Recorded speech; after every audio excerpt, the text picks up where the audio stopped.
من الشيطان الرجيم. بسم الله الرحمن الرحيم. طاسيم.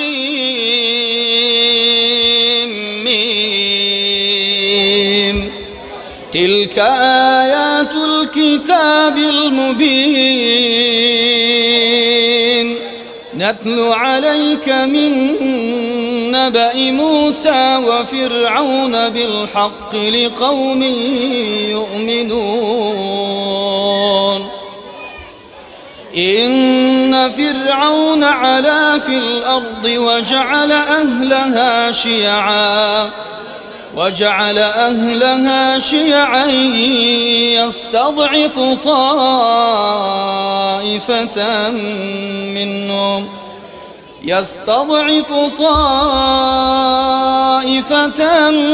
منهم يذبح أبناءهم ويستحيي نساءهم إنه كان من المفسدين. ونريد أن نمن على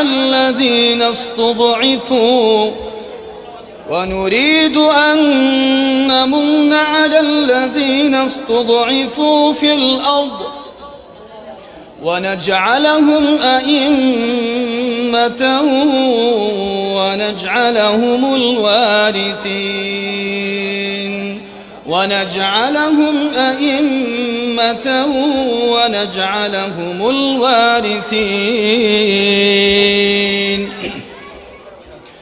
ونمكن لهم في الأرض ونري فرعون وهامان وجنودهما منهم ما كانوا يحذرون. وأوحينا إلى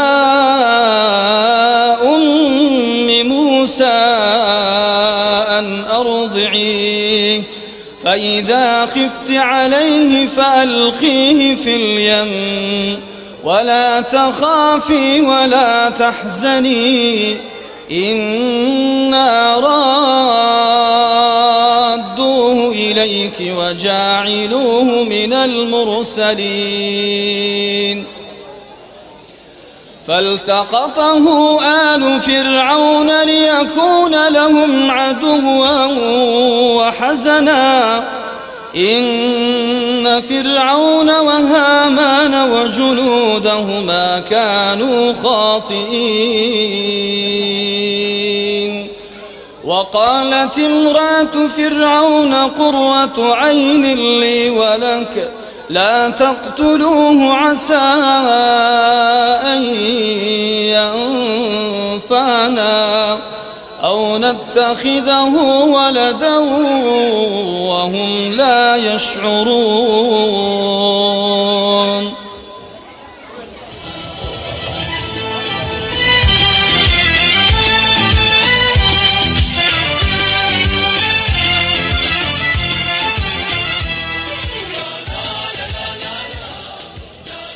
دێم بە دەستێکی پاکەوە دێم بە ئەوینی خاکەوە بۆ خزمەتی گەل دێمەوە وەک مۆم بۆ گەل دەتوێمەوە. فەرێزم پاکە بڕوانن لە بەرەی گەلدا ماومەوە دژی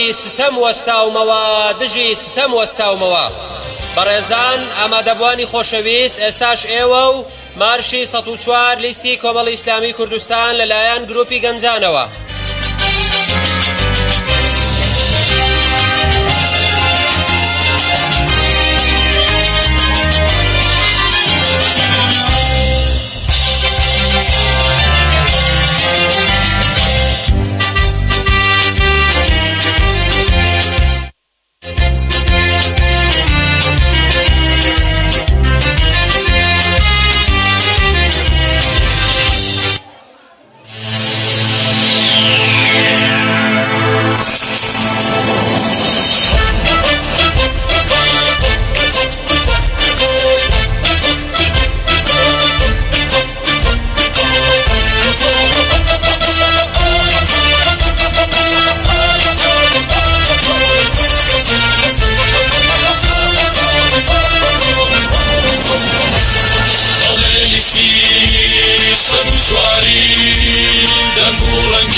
باشنی باوەڕێکی ڕاست و باشی بەڵێ لیستی سەد و چوارین دەنگ و ڕەنگی کوردەواری لەگەڵ خەڵکو خەمی خاچی لەگەڵ بەشنی باوەڕێکی ڕاست و باشی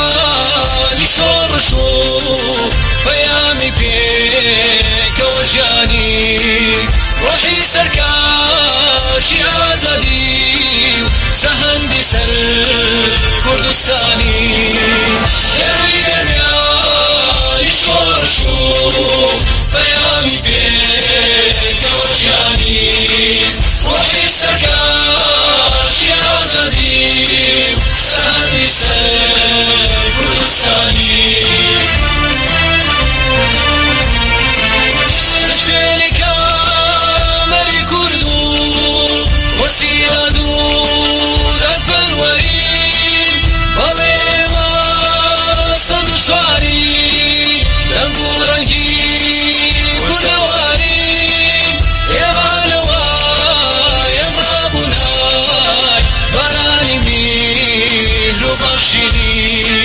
دەستی کار و کرێکارین هێز و هیوای دیل و ژینین ئێمانەوای ئەم ڕابوونای بەرانی میل و بەخشین دەستی کار و کرێکارین هێز و هیوای دیل و ژینین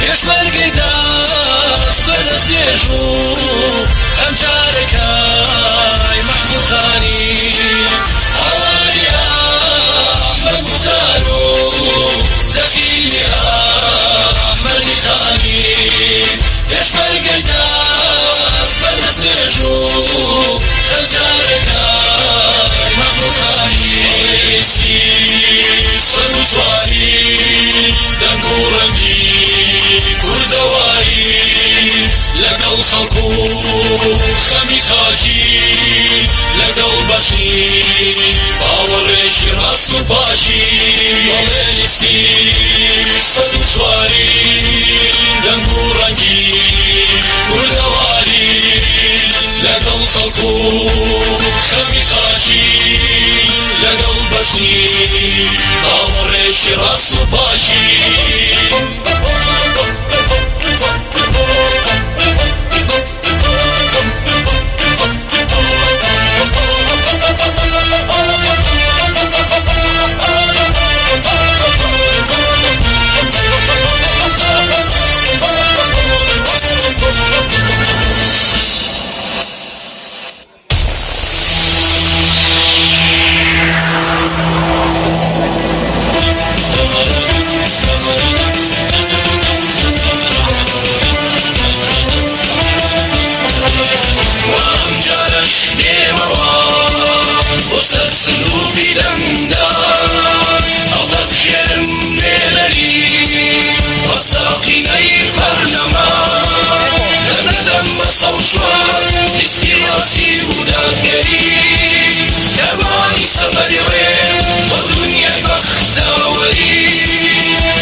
سفر وين ودنيا بختار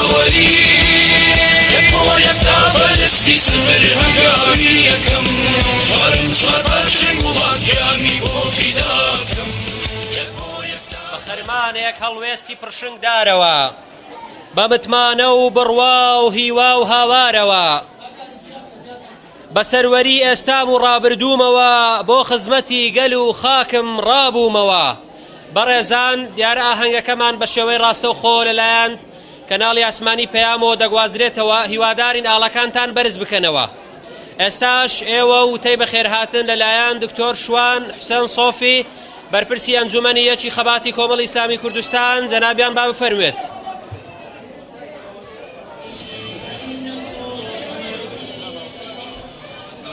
الحمد لله رب العالمين والصلاة والسلام على سيدنا وحبيبنا محمد وعلى آله وصحبه ومن والاه إلى يوم الدين.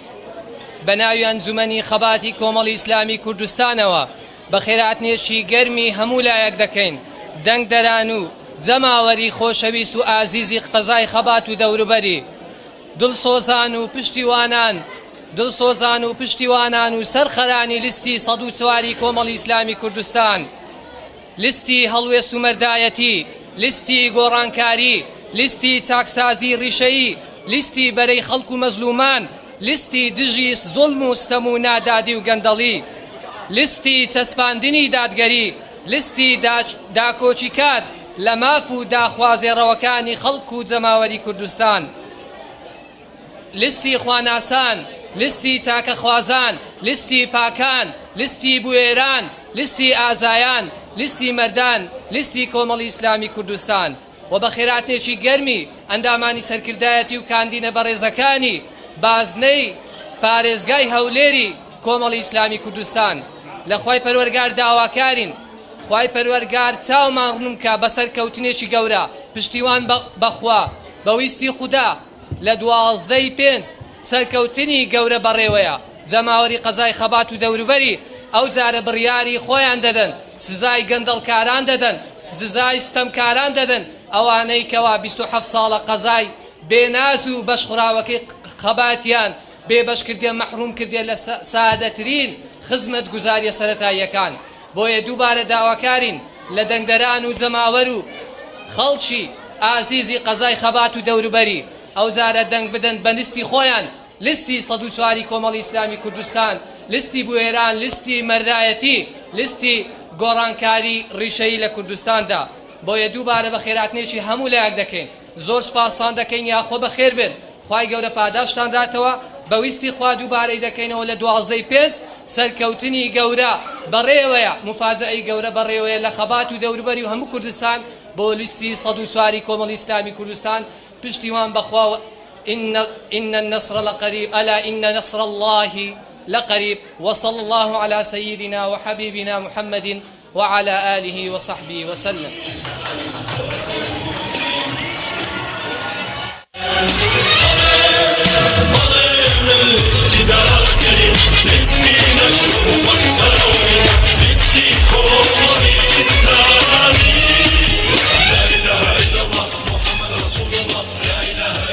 بەڕەنجی پرتەقاڵەوە بەدەنگێکی زوڵاڵەوە لە ڕۆژگاری جەنجاڵەوە بە ئومێدی چەند ساڵەوە بە جلی کوردی و شاڵەوە تا دەنگ بدەین بە 104 هاتینە دەر لە ماڵەوە. بەڕێزان ئێستاش ئێوە پێشکەشکردنی سرودێک لەلایەن موسلیم عەبدوڵڵا قەسرێ.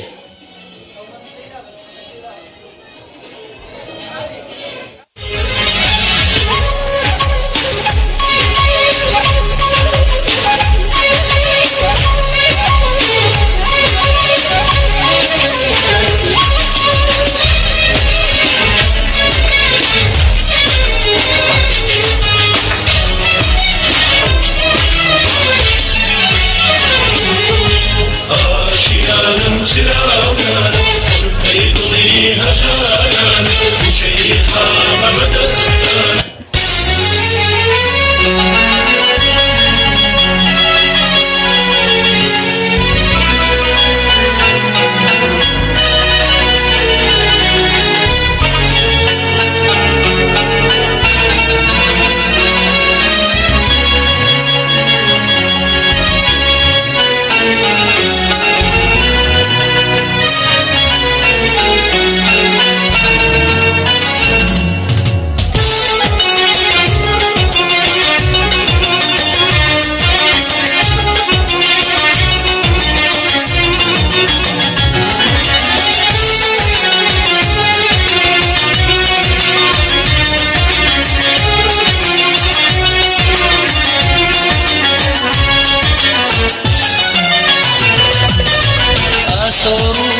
قوم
لیستی سەد و چوارین دەنگ و ڕەنجی کوردەوارین گەنجی ڕوو لە خوای هەولێر و چاوی سەوزی بادینانین گەروی گەرمیانی شۆڕش و پەیامی پێکەوە ژیانین ڕۆحی سەرکەشی ئازادی و سەهەندی سەر کوردستانین پشتێنی کەمەری کورد و کۆرسی داد و دادپەروەرین بەڵێ ئێمە سەد و چوارین دەنگ و ڕەنجی کوردەوارین بەڕێزان ئێستاش ئێوە و پێشەشکردنی وتەیەک لەلایەن بانکخوازی خەزای خەبات مامۆستا عەبدوڵڵا قەڵاتزەیی جەنابیان بە بفەرمێت.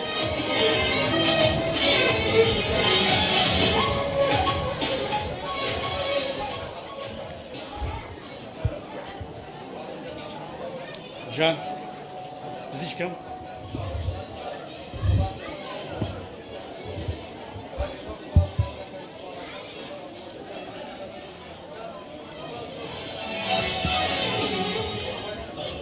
السلام عليكم ورحمة الله وبركاته. بلا انتخابات هالجار نكان كومالي خال وبير خوم وخشك برا مسلمان كان خوم ده الموا يكم خال مسلمانينا دنقدان سرخستني هر يعني دنقدان با دەنگدان و سەرخستنی هەر حیزبێک و لایەنێکی سیاسی وەلا و خۆشەویستی تۆیە بۆ ئەو حیزبە بۆ ئەو لیستە لە ناوی شاندا بۆ ئەو کاندیدا بۆیە پێویستە موسڵمانان وەلا و خۆشەویستیان بۆ موسڵمانان بێ بەوەی کە لە ئینتیخابات و هەڵبژاردنەکان دەنگ بدەن بە موسڵمانان نەک هەر ئەوە کاریش بکات بۆ سەرخستنی لیستی ئیسلامی لە نێوانیشاندا چاکترینی لیستە ئیسلامیەکان و هەڵبژاردنی چاکترینی کاندیدەکان چونکە ناکرێ موسڵمان بین ناکرێ ئەهلی مزگەوت و جمعە و جماعەت بین، ناکرێ سەرپۆش و ڕیشدار بین. دەنگمان لە ئینتیخابات و هەڵبژاردنەکان بۆ موسڵمانان نەبێ، بۆ لیستە ئیسلامیەکان نەبێ، بۆ کەسە دەستپاک و سەرڕاستەکان نەبێ.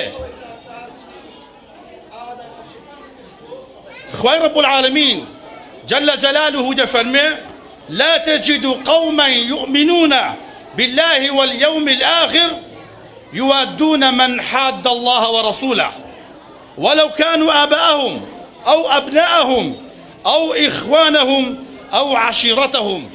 نابيني خلقاني بڕوایان بەخوا و ڕۆژی دوایی هەبێ، هەنی موسڵمان بن، ئیماندار بن، کەچی وەلا و خۆشەویستیان بۆ خەڵکانێک بێ کە دژایەتی خوا و پێغەمبەری خوا دەکەن صلی الله عليه وسلم. دەنگیان بۆ خەڵکانێکە کە شەو ڕۆژان خستۆتە سەر یەک بۆ دژایەتیکردنی خوا و پێغەمبەری خوا صلی الله عليه وسلم، بۆ دژایەتیکردنی موسڵمانان. با ئەو کەسە لە خۆشت بێ، با ئەو کەسە بابت بێ، با ئەو کەسە برات بێ، کوڕت بێ، با لە قەوم و حێل و عەشیرەتی خۆشت بێ، مادەم موسڵمانی، مادام نوێژ دەکەی، مادەم بە ڕۆژوو دەبی، دەبێت دەنگش بدەی بۆ خەڵکانێک کەوا موسڵمانن، ئیماندارن، نەک خەڵکێکی لادین خوای رب العالمین پەلامان بدە. دەبێت وەلا و خۆشەویستی و سەرخستنی خۆمان لە ڕۆژی ئینتیخابات و دەنگداندا دەرخەین. خاڵێکی دیکە خوشک و برا بەڕێزەکانی خۆم موسڵمانان، نابێت گومانمان هەبێت لە دەنگدان بە کاندیدانی ئەحزابی ئیسلامی. یعنی ئەگەر هەڵوێستە بکەین لەسەر دەنگدان بە چاکترینیان ئەوە کارێکی شەرعیە، بەڵکو ئەگەر وانەکەین بە نەسی فەرمودەی صحیحی پێغەمبەری خوا صلی الله عليه وسلم، خیانەتمان لە خوا و پێغەمبەری خوا و کۆی موسڵمانان کردووە. ئەو تا پێغەمبەری خوا دەفەرمێ صلی الله عليه وسلم ئەگەر دوو موسڵمان خۆیان هەڵبژار، یان ئەگەر قەرار بوو دەنگ بدەین بە دوو موسڵمان، یعنی باسی موسڵمانە، باسی موسڵمان و غەیرە موسڵمان نییە، باسی ئیسلامی و عەلمانی نییە. خوشک و برا بەڕێزەکانی خۆم، با لەگەڵ یەکتری سەریح بین، با بە ڕاشکاوی بیڵێین بە هیچ شێوەیەکی جایز نییە، مطلقاً بە هیچ شێوەیەکی جایز نییە موسڵمانی دەست بە دەست نوێژ، ڕووە و خوا، نوێشکەر، ڕۆژیگر، ئەهلی جمعە و جماعەت، خوشکی سەرپۆش، دایکێک کە سەری سپی کردو لە ئیسلامەتیدا کەچی گومانی هەبێت لە دەنگدان بە کاندیدانی ئەحزابی ئیسلامی. خوشک و برای بەڕێز و خۆشەویستی خۆم، گومانت هەبێت لەوەی کە دەنگ بدەی بە خەڵکێکی خراپ، عەلمانی بێدین، بۆ دەبێت گومانت هەبێت لە دەنگدان بە کاندیدا دەست بە دەست نوێشەکانی ئەحزابی ئیسلامی. ئەو تا پێغەمبەری خوا دەفەرمێ صلی الله عليه وسلم ئەگەر وا بوو، وا ڕێکەوت، وا قەرار بوو دەنگ بدەی بە دوو موسڵمان، ئەگەر دەنگ نەدەی بە چاکترینیان، ئەوە خیانەتت لە خوا و لە پێغەمبەری خوا و لە هەموو موسڵمانان کردووە. باسی کێیە؟ باسی موسڵمانانە، باسی موسڵمانە برا بەڕێز و خۆشەویستەکانی خۆم. یعنی ئەگەر موسڵمان و ئەگەر ئیسلامێک و غەیرە ئیسلامێک کێبڕکیان کرد لەسەر وەرگرتنی پۆستێک، بەدەستهێنانی پۆستێک، بەرپرسیارەتێک لەسەر کۆی موسڵمانە واجبە دەنگ بدەن بە موسڵمانەکە، بۆیە بە هیچ شێوێکی جایز نییە مطلقاً دەنگدان بە کاندیدانی ئەحزابی عەلمانی. خاڵێکی دیکە دەبێ بزانین هەڵبژاردن هەلە بۆ فەرمانکردن بە چاکە و هەروەها ڕێگریکردن لە خراپە. باوەڕ ناکەم ئێستا لە واقعی ئێمەدا خراپەیەک هەبێ لەم دەسەڵاتە گەندەڵتر و گەورەتر. بۆیە لابردنی ئەوانە لابردنی ئەوانە یان لایانی کەم بێهێزکردن و لاوازکردنیان سزادانیان لە دەنگدان و ئینتیخاباتدا ئەرکێکی شەرعی و ئینسانی و ئەخلاقیە بە پێچەوانەوە. ئێمە ئێستا دەتوانین لە دەنگدان لە ڕێگەی دەنگدان دز و گەندەڵەکان مشەخۆرەکان دز و جەردەکان لە کوستەکانیان لە کوسیەکانیان بێنینە خوارێ لە بریتی ئەوان خەڵکی شیا و خەڵکی قەوی خەڵکی حەفیظ ئەمین و دەستپاک دابنین. يعني خوای رب العالمين دفرمي والمؤمنون والمؤمنات بعضهم أولياء بعض يأمرون بالمعروف وينهون عن المنكر. دار ليرة خواه سبحانه وتعالى كاتك باصل مسلمان دك باصل إيمان داران دك بجنوب بيوانوا بدست جمعي باسيان دك شاكتريني منكرك بدست جمعي لا بدري هنا نخواري أو خلق مشخورو دزو قندل جردية لكسيد الصلاة. برزان دنگدان و متمانە پێدان بە هەر لیست و کاندیدێک بەشداریکردن و پشک بوونە لە خێر و چاکە و هەروە لە شەڕ و خراپە. ئایا دەنگ دەدەی بە کەسێکی موسڵمان کە هەر هەنگاوێکی باڵانسی حیسابت لای خوا سبحانە وتعالە زیاد دەبێ و هەروەها تەرازووی کردەوە چاکەکانتی پێ قورستر دەبێ، یان دەی دەنگ دەدەی بە کەسێکی لیبرال و عەلمانی و دوورەدین کە ئەجێندا و سیاسەتی حیزبە عەلمانیەکەی خۆی جێبەجێ دەکا، نەک هەر چاکت بۆ نانووسێ بەڵکو لەسەریشی قەرزدار دەبیەوە، لە ڕۆژی قیامەتدا لەسەریشی تاوانبار دەبی.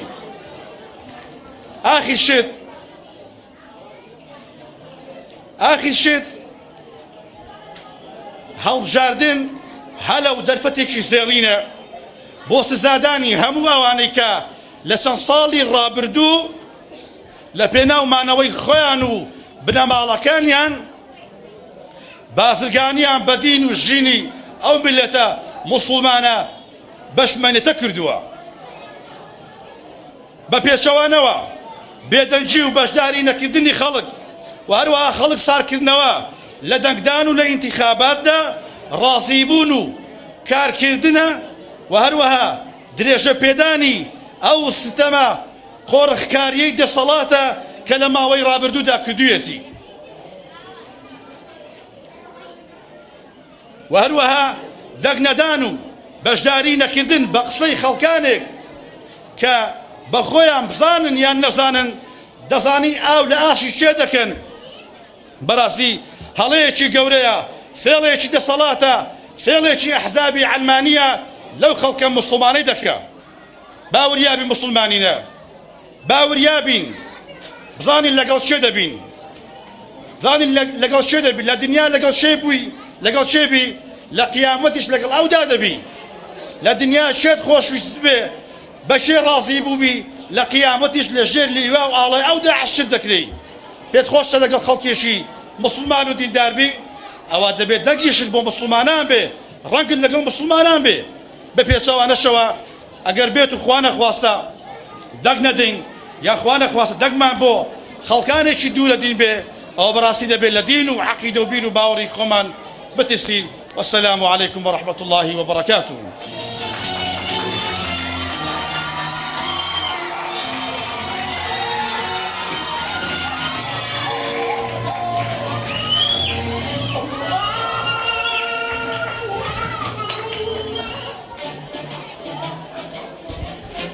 دەستی کار و کرێکارین، هێز و هیوای دین و ژینین، دەنگی دلێری سلێمانی و بە گوڕگوڕی باوەڕین، مێزەری سپی قازین و تۆڵەی عومەری خاوەرین، هاواری ئەحمەد موختار و دەخیلی ئەحمەدی خانین، پێشمەرگەی دەست بەدەست نوێژ و خەنجەرەکەی مەحموود خانین. بەڕێزان ئامادەبوانی خۆشەویست ئێستاش ئێوە پێشکەشکردنی سرودێک لەلایەن هونەرمەند محمود ڕەمەزان. شمالی گەرمیان و کوێستانێ ڕەنگی خەڵکێ بەیانی شەهیدانێ من کۆمەڵی ئیسلامی کوردستانێ خاوەن هەرمانی سەروەری لاسانێ شنەی شمالی گەرمیان و کوێستان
قهرمانم وای رولی شیمانم برا خوشی قهرمانم دنگت با دنگ بداتوا دنگت غمبیر دباتوا دنگت با دنگ بداتوا دنگت غمبیر دباتوا درم درم من دنگدا درم درم من دنگدا درم درم من دنگدا قبل استيرام الاستتام درم درم من دنگدا قبل استيرام الاستتام دنگم دنجي دليرنا دنجي فيامي كورانا دنگم دنجي دليرنا دنجي نخيبا بيشتنا درم درم من دنگدا درم درم من دنگدا درم درم من دنگدا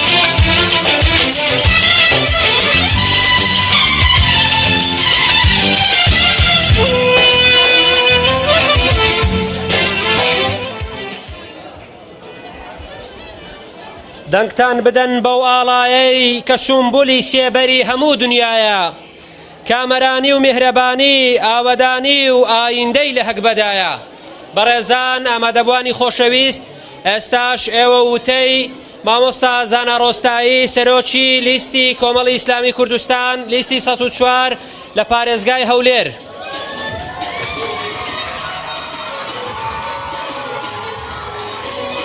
السلام عليكم دەمبینن بەبزانەوە زۆر بەرزە بە ناوی خوای گەورە و میهرەبان دیارە دەنگەکە لێرەیە بسم الله الرحمن الرحيم كم من فئة قليلة غلبت فئة كثيرة بإذن الله جەماوەری خۆشەویستی قەزای خەبات خوشکان برایان ماوەستانی بەڕێز سڵاو و ڕەحمەت و میهرەبانی خوای گەورەتان لەسەر بێ زۆر خۆشحاڵین لەم ئێوارە کۆبوونەوە و کۆڕەدا بە خزمەتتان دەگەین بۆ ئەوەی خۆم و ئەو هاوڕێ بەڕێزانم خوشک و برانم کاندیدانی لیستی 104 لیستی سەربەرزی و مەردیتان پێ بناسێنین لێرەوە بینە خزمەتان ئازیزان و خۆشەویستان ئێوە خاوەنی کۆمەڵی ئیسلامین کۆمەڵی ئیسلامی خاوەنی سەروەری و خاوەنی سەربەرزیەکی زۆرە تا ئەو ئەندازەی هەتا پێتان دەکرێشانە زیان پێوە بکەن بە کادیرەکانتان بە سەرکردەکانتان بە گەنج و لاوەکانتان بە خوشک و براکانتان بە کاندیدەکانتان بە نوێنەرەکانتان بە سیاسەتی کۆمەڵەکەتان ئەوە کۆمەڵی ئیسلامی نەبوو کە بووە هۆی هێنانی مەینەتی بۆ هەرێمی کوردستان ئەوە کۆمەڵی ئیسلامی نەبوو کە لەگە دروشمەکانی ڕازگۆ نەبوو ئەوە کۆمەڵی ئیسلامی نەبوو کە 51 لە سەتای خاکی کوردستانی لەدەستدا ئەوە کۆمەڵی ئیسلامی نەبوو کە ڕێگای مەخمور و کەرکوچی لە هاوڵاتیانی کوردی ئەو شارانە قەپات کرد ئەوە کۆمەڵی ئیسلامی کوردی کۆمەڵی ئیسلامی کوردستان نەبوو کە زێڕی ڕەشی وڵاتی هەرزان فرۆش کرد و نەمانزانی چووە کامە جیرفان بەڵام ئەوە کۆمەڵی ئیسلامی بوو کە کاتێک وعدەی سەرۆکی هەرێم تەواو بوو گوتمان بەسەر چوو ئەوە کۆمەڵی ئیسلامی بوو کاتێ ویستیان پەرلەمان درێژکەنەوە گوتمان لەگەر درێژکردنەوەی پەرلەماندا نین ئەوە کۆمەڵی ئیسلامی بوو کە گوتی ریفراندۆمەکەتان بەم شێوەی دەیکەن خەونی دەوڵەتی کوردی لەبار دەبەن ئەوە کۆمەڵی ئیسلامی بوو کە لە هەموو هەڵوێستە سیاسیەکاندا بە فەزلی خوا بە تەوفیقی خوا بەو مەشوەرەتەی کە لە نێوان خۆماندا هەیە سیاسەتێکی ڕاست و دروستمان پیادە کردووە و بەردەوام لەبەرەی خەڵک و میلەتی خۆماندا بووین. بۆیە حەقوایە ئەو جارە دەنگدەرانی خۆشەویستی هەرێمی کوردستان بەر لەوەی بچنە پشت سندوقی دەنگدان لە باتی جارێک و دوو جار 10 جار بیر بکەنەوە کە لە ڕاستیشدا بیرکردنەوەشی زۆری ناوێ بۆ ئەوەی تۆ ڕێی ڕاست هەڵبژێری، بۆ ئەوەی تۆ خەڵکی دەستپاک و نزیح هەڵبژێری. ئێمە خۆمان تەزکیە ناکەین، ئێمەش بەشەشین لە میلەتە موسڵمانەکەی خۆمان، بەڵام پەرێزی کۆمەڵی ئیسلامی و سەرکردەکانی و نوێنەرەکانی لە حکوومەت و لە پەرلەمان باشترین گەواهی و شایدە. براتان بەندە بەو خیبرە و شارەزایە پەرلەمانی و سیاسی و قانونی و ئیعلامیەی کە هەمە لە خزمەتتاندا بوومە لەو لیستە. بانخواز و دەنجی دلێری شاری هەولێر مامۆستا سەلیم شوشکەیی لە خزمەتتاندا لەو لیستە. کچی پێشەوای کۆمەڵی ئیسلامی لە خزمەتتاندا لەو لیستە. مامۆستا ئومێد کادیر و سەرکردەی ڕێخستنەکانی کۆمەڵی ئیسلامی ئازا و دلێر کە ئێمە قیمەتی دەزانین لە خزمەتتاندا لەو لیستە. مامۆستا دڵشاد لە شاری حاجی قادری کۆی لە خزمەتتاندا لەو لیستە. هەر یەک لاوانە متمانەتان پێ هەبی سەرستان بەرز دەکەنەوە. چۆن ئێمە بە فەزلی خوا لە ڕابردوو توانیمان نمونەیەکی جوانی نوێنەرایەتی پێشکەش بکەین. دڵنیام هەر یەک لەو خوشک و برایانەشمان کە بگەنە پەرلەمانی عێراق دەبنە ئەو نمونەیە. ئازیزانم، نوێنەرایەتیکردنی میلەت ئەرکێکی گەورەیە، ئەمانەتێکی گەورەیە. چێ قەدری ئەو ئەمانەتە دەزانێ، چێ حیساب بۆ ئەمانەت دەکا. کەسانێک کە پەروەردەی ئەو دینە بن، کەسانێک کە لە قوتابخانەی ڕەسوول الله صلی الله علیه وسلم پێگەیشت بن، ئەوانە دەزانن ئەمانەت چییە و خیانەتکردن لە ئەمانەت چییە. سەرکردەکانی کۆمەڵی ئیسلامی ئێستاش لەگەردابی ماڵەکانیان لە دراوسەی ماڵەکانی تر تێنەپەڕیون، لەسەر گردەکان نین، لەسەر شاخەکان نین، بەڵکو لە گەڕەکەکانن، لەگەر خەڵک دەژین. ناتوانی جیانکەوە لە مەجلیسەکان کە دەستیە مەجلیسەکان نازانێت کامیان هەوە، نازانن کامیان سەرکردەی یەکەمی کۆمەڵی ئیسلامیە کە دەستیە ناو جەماعەتێک دەیان بینی. ئەوە فەزلی خوایە. بۆیە ڕوودەکەمە خوشک و برایانی دەنگدەرم لە هەرێمی کوردستان بە شێوەیەکی گشتی لە پارێزگای هەولێر بە تایبەتی هەولێریەکان ئیتر ڕۆژی 12/5 ڕۆژی خۆتانە. لە ڕۆژی 12/5 هەولێریەکان چی دەکەن؟ دەیقەومێنن. وەسەلام عەلەیکم وەڕەحمەت الله.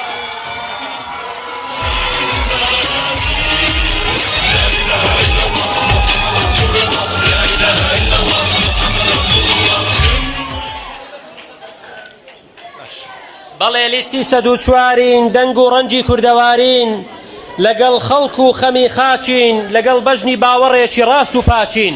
بەڕێزان، ئێستاش ئێوە و بانکخوازی شاری هەولێر مامۆستا سەلیم شوشکەیی کاندیدی ژمارە 2.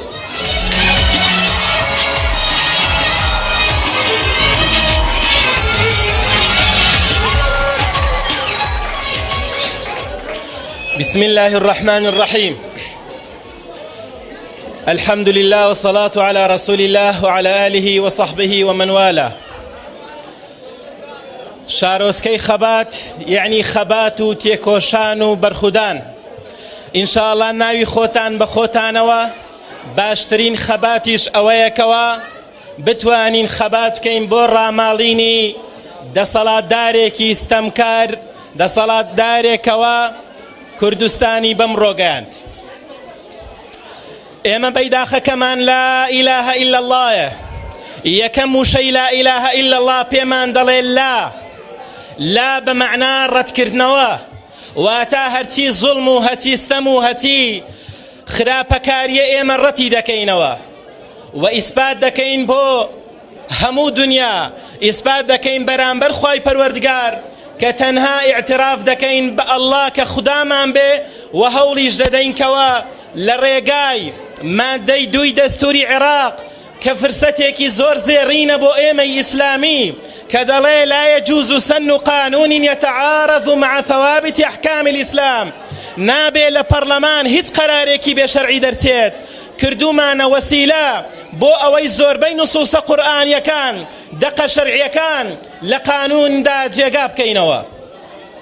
بۆیە بەڕێزان ئێمە بووین بە یارمەتی خوای پەروەردگار و بەدەنگی ئێوەی ئازیز و دلێر و خەباتجێر کە توانیمانە قانون و یاسا و پرۆژەیەک تەقدیم کەین. التعايش السلمي المجتمعي في العراق واتا چۆن عێراق بکەینە لانەی پێکەوە ژیان بۆ هەموو نەتەوەکان بۆ هەموو گەلەکان بۆ هەموو مەزهەبەکان بۆی هیچ کەسێک لەسەر ئازادی ڕادەربڕین و مەزهەبی و ئاینی و قەومی نەکوژرێت والأرض وضعها للأنام بۆی عێراق ببێتە هەموویان. ئێمە توانیمانە بە فەزلی خوای پەروەردگار لە پاشان بە دەنگی ئێوە پرۆژە یاسایەک بێنینە پەرلەمان و دەنگی لەسەر بدرێ و لە ئێستادا ببێتە مەنهەج و لە قوتابخانەکاندا بخوێنرێت بۆی هیچ کەسێکی سونە لەسەر سونەبوونی نەکوژرێت، هیچ کەسێک لەسەر ناوی عومەر و عوثمان نەکوژرێ، بۆ هیچ کەسێک لەسەر ئەوەی کە کوردە نەکوژرێ، لەسەر ئەوەی کە ناسنامەیەکی هەیە و غەیرە موسڵمانە با نەکوژرێت. دەبێ ئەو نیشتیمانەی هەمویان بێت. بە فەزلی خوای پەروەردگار و بە دەنگی ئێوە توانیمانە چەند پرۆژە یاسایەکی دیکە جێگا بکەینەوە بیاهێنینە پەرلەمان. ئەویش بریتیە لە قەدەغەکردنی مادە هۆشبەرەکان، مادە سەرخۆشکەرەکانی وەکو عەرەق و بیرە و شوێنی دەعارە و لەشفرۆشی و مەساج و باڕەکان کە جێگای گوناه و مەعسیەت و سوکایەتیکردنن بە ئافرەت. ئێمە توانیمانە لەوێ جێگای بکەینەوە و لە ئێستادا منع بکرێ لە عێراق. ئەوەش ئەجر و پاداشتی دەنگی ئێوەی لەسەرە.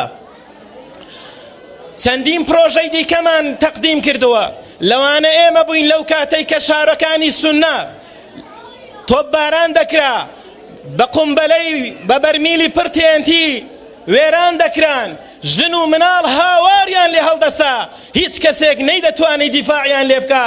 ئێمە توانیمانەوە ژوو کۆ بکەینەوە لە ڕێگای لیژنەکەمانەوە بەرزی بکەینەوە بە وەزیری بەرگری عێراق، ئەو هەموو لاپاڵمە بێویژدانانە بۆ سەر هاوڵاتیان ڕابگرین. بەوەش توانیمانە ڕوحی هەزاران ژن و مناڵ لە مردن ڕزگار بکەین. بەشدارن ئێوە بە دەنگەکانتان، بە دەنجی ئێوە دەنگەکانی ئێوە بەشدارن بەوەی کە ڕوحی هەزاران کەسمان لە مردن ڕزگار کردووە.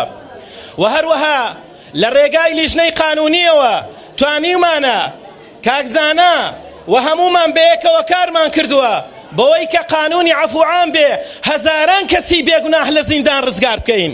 ئەوەش ئەجر و پاداشتی دەگەڕێتەوە بۆ ئێوە، بۆ جهودی ئێوە، بۆ دەنجی ئێوە. ئێمە توانیمانە ماڵپەرستێکیسیەکان فلتەرکەین لە سەرتاسەری عێراق، مەشروعی بۆ دەرکەین، قەراری بۆ دەرکەین لە پەرلەمان دەنگی لەسەر بدرێ، بۆی چی کە گەنجانی ئێمە، لاوانی ئێمە، عائیلەکانی ئێمە تووشی گوناه و تاوان نەبن کە پشپرزەیی لە وڵاتدا دروست کردووە و لە ناو خێزانەکاندا دروست کردووە. ئێمە پەرلەمانمان کردوتە وەسیلەی فەرمانکردن بە چاکە و ڕێگریکردن لە خراپە کە جگە لە دەسەڵات پێمان وانیە بتوانین بە شتێکی دیکە بیکەین. بەڵێ ئێمە دڵنیاتان دەکەینەوە کەوا نوێنەری هەموو خەڵکی کوردستانین. پەیاممان هەیە بۆ برایەکانی ئاسایش، بۆ براکانی شورتە، بۆ هەموو برا پێشمەرگەکانمان کەوانە بە کەسوکاری خۆمان دەزانین و مەزلومن، موچەکانیان دەبڕن، بێبەش کراون، 1700 پێشمەرگە شەهید کرا، 11000 بریندار هەیە لە پێناوی چی؟ بە حیساب لە پێناوی کوردستان بوو. لە یەک شەودا نیوەی کوردستانیان تەسلیم کرد. واتە بەقەدەر سلێمانی و هەولێر و دەهۆک تەنها لە یەک شەودا تەسلیم کرا. ئێوە ئایا لە دوای ئەوەی دەبێت چ ڕوێکیان هەبێت داوا لە خەڵکەن دەنگ کۆکەنەوە؟ بۆیە بەڕێزان دەنگ لە ئێوە، ئیشکردن لە ئێمە. ئێمە دڵنیاتان دەکەینەوە بە دەنجی خۆتان دەبێ هەموو کەسانە سزادن کە بوونە هۆی ئاوارەبوونی خەڵک لە دەریایی جەداخینکان، کەوانەی لە زیندانەکانە دەناڵێنن، حاکمەکان بەریان دەکەن و دەڵێن بێگوناهن، بەڵام ئاسایش و ئەمن بەریان نادا بەهۆی حیزبەوە. بە دەنجی ئێوە دەتوانین ئێمە ئەوانە بگۆڕین. و هەروەها دەنجی ئێوە، دەنجی دلێری ئێوە دەتوانێت بەرگری بکا لە چێ؟ لەو زانانەی لەسەر مینبەر دەریان کردن لەسەر کەلیمەی حەق، لا إله إلا الله. دڵنیاتان دەکەینەوە لە هیچ کەس ناترسین. دوو جار هەوڵی تیرۆرکردنیان داوین، لە دوو مزگەوت دەریان کردوم، دوو خانوویان لێستاندوومەوە، هەڵیان کوتاوەتە سەرمان، لێیان داوین، بەڵام پێیان دەڵێن هیچ مێتێکتان نازانیم، ئێمە پشت ئەستورین بەخوا و بە دەنگی جەماوەری ئیسلام دۆستی کوردستان. خۆشەویستان، دڵنیا بن لەوەی کەوە ئێمە نوێنەرێکی ڕاستەقینەی ئێوەین، نوێنەرێکی خاچی ئێوە بووینە. لە پەرلەمان هیچ کاتێک پەرلەمانمان نەکردوتە وەسیلەی خۆ دۆڵەمەندکردن. ئەو برابەڕێزانەی کە لەگەڵمان بوون بە هەر سێکمان یەک سایارەمان پێ بووە.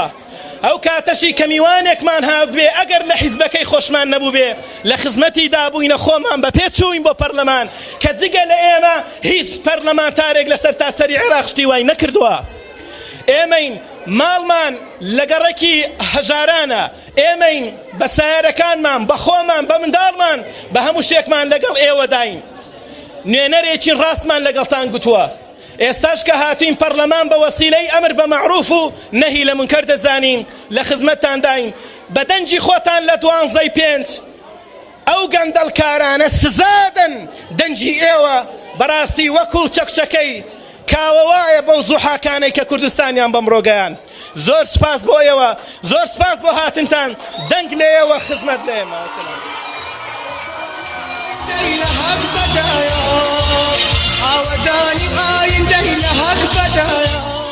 ئامادەبووان ئێستاش ئێوە و کاندیدی ژمارە 3 مامۆستا قۆمریە شێخ محەممەد بەرزنجی جەنابیان با بفەرمێت.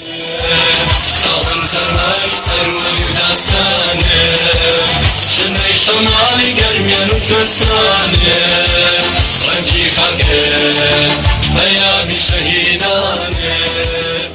بەناوی خوای گەورە و میهرەبان، سڵاوی خوای گەورەتان لێبێت، سڵاوی خوای گەورەتان لێبێت.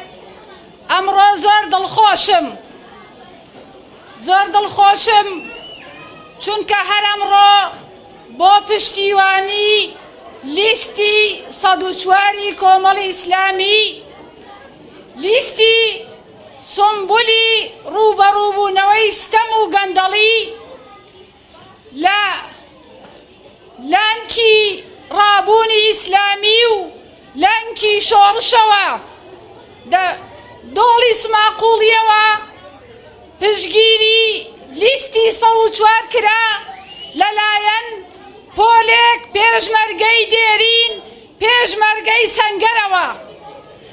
هەر ئەمڕۆ لە هەورامانی سەرکەشەوە پۆلی کەژاوەی مامۆستایانی پێشەنگ، هەورامانی لانکی شەهیدانی سەرەتای ڕابوونی ئیسلامی، مامۆستا بابە شێخ و هاوڕێکانیەوە. هەر ئەمڕۆ لە شاری هەڵمەت و قوربانیەوە کەژاوەی جەماوەری بۆ پشگیری لیستی 104 کۆمەڵی ئیسلامی. هەر ئەمڕۆ لە قەزای خەباتی خۆشەویستەوە، خەباتی لانکی ڕوبەڕووبوونەوەی ستەم و گەندەڵی، خەباتی مەدەنی، خەباتی ڕۆژی هەڵبژاردن، ئاپۆرەی جەماوەری و بەشداری ئێوە لەم ئاهەنگەدا پاڵپشتێکی بەهێزە بۆ کۆمەڵی ئیسلامی کوردستان. ئێمە کۆمەڵی ئیسلامین، ئێمە ئەو کۆمەڵەین کە پێشەوایەکی پێشەنگ و عەمامە پاک بەردی بناغەی داناوە.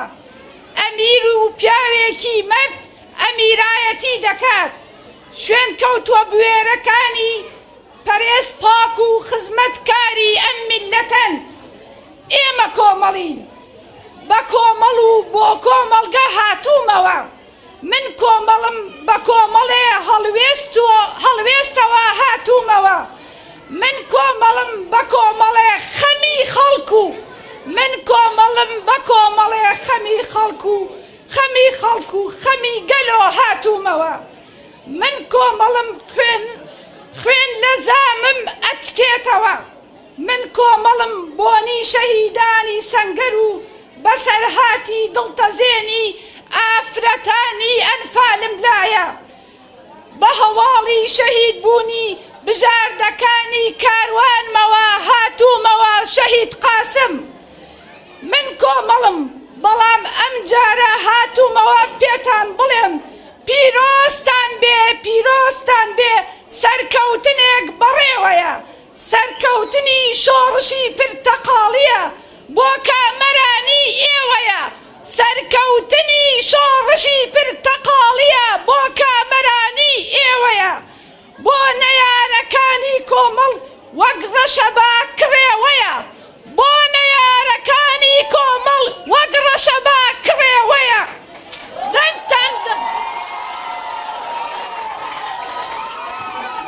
دەنگتان دەنگی ئاڵتوونیە دەنگتان دەنگی ئاڵتوونیە هێزی سزادانی هەموو گەندەڵکارانی وڵات و چەسپاندنی دادگەریە پێکەوە بۆ چەسپاندنی دادگەری کۆمەڵایەتی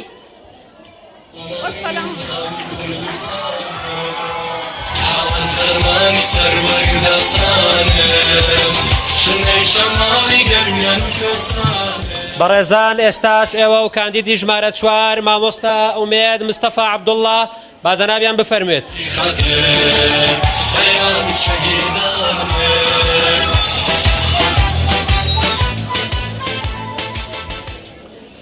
بەناوی خوای گەورە و میهرەبان بەڕێزان ئامادەبوانی خۆشەویست براو خوشکە بەڕێزەکان ئەسەلام عەلەیکوم وەڕەحمەت الله وبەرەکاتوه. بەڕێزان ئێمەی کاندیدانی کۆمەڵ بە بەراورد لەگەڵ کاندیدەکانی تر بەڕاستی زۆر بەبەختین و زۆرش دڵخۆشین لەبەرەوەی ئێمە کاندیدی کۆمەڵی ئیسلامین ئەو کۆمەڵەی کە بەڕاستی ئەمڕۆکە جێی شانازی هەموو لایەکمانە. ئێمە سەربەرزین بە نوێنەرانمان کە ئەمڕۆکە باسی کار و چالاکیەکان دەکەین بەبیر خەڵکی دەینەوە. ئێمە سەربەرزین بە ئەمیرەکەمان پیاوی مرد مامۆستا عەلی باپیر. ئێمە بەڕاستی ئەرە ئەوەندە لە سەرمانە وەکو کاندید سەردانی خەڵک بکەین و ئەم هەموو کار و چالاکیەکانمان بەبیر خەڵک بهێننەوە. پێم وایە شانازیەکی گەورەیە کە ئەمڕۆکە ئێمە کاندیدی کۆمەڵی ئیسلامین. بەڕێزان دیارە کۆمەڵی ئیسلامی بەرنامەیەکی هەیە بۆ ئەم هەڵبژاردنە بۆ 4 ساڵی ڕابردوو.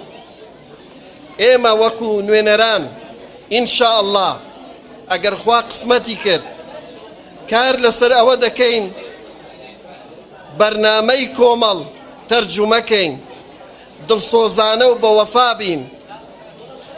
ئێمە هەروەک چۆن لە کاری سیاسی و حزبیماندا دڵسۆز بووین بە وەفا بووین بە ئەمەک بووین ئینشاءالله لە مەیدانی پەرلەمانشدا بەو شێوە دەبین. ئێمە وەکو کاندید هەروەکو مامۆستەزانە باسی کرد ئەم بەرپرسایەتیە ئەرکێکی زۆر گەورەیە قورسە بەڵام بە پشتیوانی خوای پەروەردیگار بەو نیەتەی کە بۆی هاتووین کە خزمەت بکەین خزمەت بە دین و ژینی خەڵک بکەین. ئێمە وەکو ئیسلامی ئینشاءالله ئەبین بە حامی و بەرگریکارێکی ئەم دینەی ئیسلامی پیرۆز لەبەرەوەی کۆمەڵی ئیسلامی لە دوو ڕەهەندەوە کار دەکات. ڕەهەندێکی دینی ئیسلامی خزمەتکردن بە بانگەوازی ئیسلامی و ڕەهەندێکی نیشتیمانی کە خۆشبەختانە کۆمەڵی ئیسلامی ئەمڕۆکە ئەو تایبەتمەندیەی هەیە. خوای پەروەردیگار ئەم لیستە سەرخە و ئینشاءالله ڕۆژی 12/5 هەمومان بە گەرم و گوڕیەوە بەشداری ئەکەین و ئەبین بە ئەو لایەنە کە موفاجە بینیتن ئینشاءالله. و من وەک خۆم هەروەکو لێرە باس کراوە نووسراوە بەڵێنێک نادەم کە پێم جێبەجێم نەکرێ بەڵکو بە وەفا دەبین بۆ ئەو بەڵێنانەی کە دەیدەین. ئیتر خوای پەروەردیگار ئەم لیستە سەرخە. وەسەلام عەلەیکم وەڕەحمەتوڵڵاهی